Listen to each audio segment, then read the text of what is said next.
पर प्रधानमंत्री नरेंद्र मोदी G20 शिखर सम्मेलन में भाग लेने के लिए ब्राजील पहुंच गए हैं। ब्राजील पहुंचने पर प्रधानमंत्री नरेंद्र मोदी का वैदिक मंत्रोच्चारण और प्रवासी भारतीयों की टीम ने गर्मजोशी से स्वागत किया। प्रधानमंत्री नरेंद्र मोदी का यह दौरा भारत की वैश्विक स्थिति को और मजबूत करने की दृष्टि से भी बेहद महत्वपूर्ण है। वही है कि Brazil welcomes PM Modi with वैदिक chants as he arrives in Rio for G20 summit। अब ये जो समिट है इसके में दुनिया के बड़े कंट्रीज शामिल हो रहे हैं, लेकिन जब भारत का प्राइम मिनिस्टर पहुंचता है तो उसको एक अलग ही अंदाज में वेलकम किया जाता है।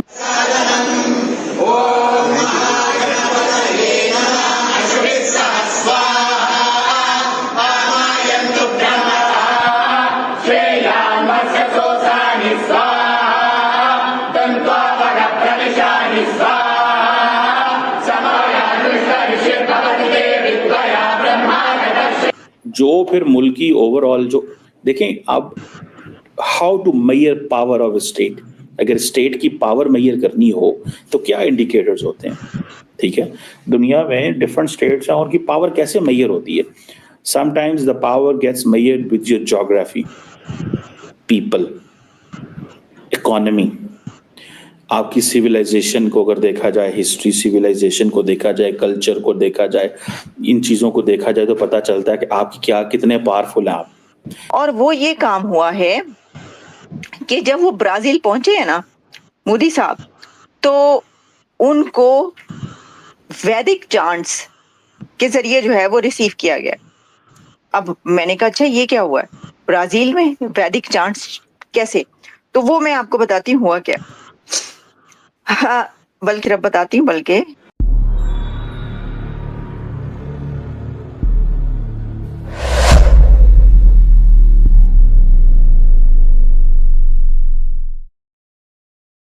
वही है कि Brazil welcomes PM Modi with वैदिक chants as he arrives in Rio for G20 summit। अब ये जो समिट है इसके में दुनिया के बड़े कंट्रीज शामिल हो रहे हैं, लेकिन जब भारत का प्राइम मिनिस्टर पहुंचता है तो उसको एक अलग ही अंदाज में वेलकम किया जाता है। यानी आप देखें कि 20 कंट्रीज तो सिर्फ इसमें जो ब्राजील में सिर्फ इसलिए पहुंच रहे हैं कि वो इसके हैं 20 मेजर इकोनॉमीज G20 का हिस्सा है, लेकिन उसके साथ डजन्स ऑफ कंट्रीज और लीडर्स जो हैं वो उसमें एज ए गेस्ट या उसको ऑब्जर्व करने के लिए तो बड़ी तादाद में, जहां पर सैकड़ों हंड्रेड्स ऑफ लीडर्स एंड जिसे कहते हैं कि दुनिया की डिग्निटरीज पहुंच रही हैं, वहां पर एक लीडर ऐसा है जिसको इस तरीके से एक डिफरेंट अंदाज में जो है वो वेलकम किया जाता है। देख लें आप, एक ही है ना। अच्छा, अब इसमें हुआ ये है कि PM Modi can be seen listening with respect and attention to the group of Vedic scholars comprising men and women of all ages singing melodious Sanskrit shlokas। They were dressed in traditional Indian attire। ये जो मैंने आपको भी सुनवाया, उन्होंने जो है वो एक ट्रेडिशनल जो इस तरह का मंत्र पढ़ते हैं उनके लिए जो ड्रेस होता है वो किया जाता है। तो ये जो वैदिक चांट्स हैं वो देखने को और सुनने को जो है वहां पे मिली। और ये जी during the second League of Three Nation tour, PM Narendra Modi will attend the 19th G20 Leaders Summit in Brazil। अच्छा, अब जब हम इस समिट की बात करते हैं तो वो अपनी जगह पर एक बहुत ही अहम समिट है। देखिए जो फिर मुल्की ओवरऑल जो देखें अब how to measure power of state, अगर स्टेट की पावर मेजर करनी हो तो क्या इंडिकेटर्स होते हैं। ठीक है, दुनिया में डिफरेंट स्टेट्स हैं और उनकी पावर कैसे मेजर होती है। Sometimes the power gets measured with your geography, people, economy, आपकी सिविलाइजेशन को अगर देखा जाए, हिस्ट्री सिविलाइजेशन को देखा जाए, कल्चर को देखा जाए, इन चीजों को देखा जाए तो पता चलता है कि आपकी क्या कितने पावरफुल हैं आप। then आपकी जो पावर है that is also measured with your global connections। आपके ग्लोबल कनेक्शंस कितने हैं।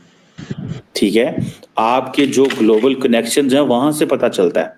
आपकी जो पब्लिक पीआर है, जो पब्लिक रिलेशनिंग है, उससे पता चलता है कि पाए ने की सोच रहे ने, हमारे कितने कॉन्टैक्ट्स हैं, दुनिया में जो सबसे जिस चीज की वर्थ एंड वैल्यू है ना, वो आपके कॉन्टैक्ट्स की वर्थ एंड वैल्यू होती है।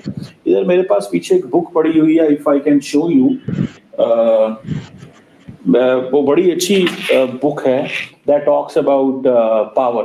पावर को आपने कैसे जो है वो मेजर करना है, मुझे वो शायद नजर नहीं आ रही, बट द क्वेश्चन इज कि वो उस बुक को पढ़े आप तो आपको अंदाजा होगा कि हाउ टू जो आज के जमाने की जो पावर है वो क्या है। ठीक है जी, the square and the tower. ठीक है, if I can bring that book for you. मैं कभी ऐसे किया तो नहीं, लेकिन ये बड़ी अच्छी बुक है, नियाल फर्गुसन की, बहुत जबरदस्त बुक है, नियाल फर्गुसन की बुक है। ये basically he talks about the square and the towers, network hierarchies and the structure for the global power. कि आपने दुनिया में अगर आपकी पावर जो है ना उसको एक्सप्लेन करना है, तो देन आपके नेटवर्क्स किधर है, आपके नेटवर्क्स कहां पे हैं, किन किन नेटवर्क्स में आप कनेक्टेड हैं। इंडिया को अगर आप देखें, अगले दिन जब हम तुलसी गबार्ड की बात कर रहे थे ना, तो मैं आपसे ये बात कर रहा था कि अगर हिंदू फाउंडेशन जो है अमेरिका के अंदर बैठी हुई, वो कैसे अमेरिका के अंदर बैठ के वो कैसे, ठीक है जी, वो कैसे अमेरिका के अंदर बैठ के उन्होंने साउथ एशिया से इंडिया को चेंज कराया। उन्होंने कहा भाई कि साउथ एशिया में तो बड़ी सारी कम्युनिटीज आती हैं, the Indians are now important, not the South Asians, क्योंकि उनको पता था कि we are being clubbed with Bangladesh, Pakistan, Nepal and other countries. So उन्होंने कहा, सो ये बुक पढ़ने वाली इस सेंस में है कि इसमें वो बड़ा अच्छे से एक्सप्लेन करता है कि नेटवर्क्स क्या है और हायरार्कीज क्या है, और किस हायरार्की का आप हिस्सा बनेंगे। इल्यूमिनाटी की बात करता है, और फिर देन वो एम्परर्स एंड एक्सप्लोरर्स की बात करता है कि हायरार्की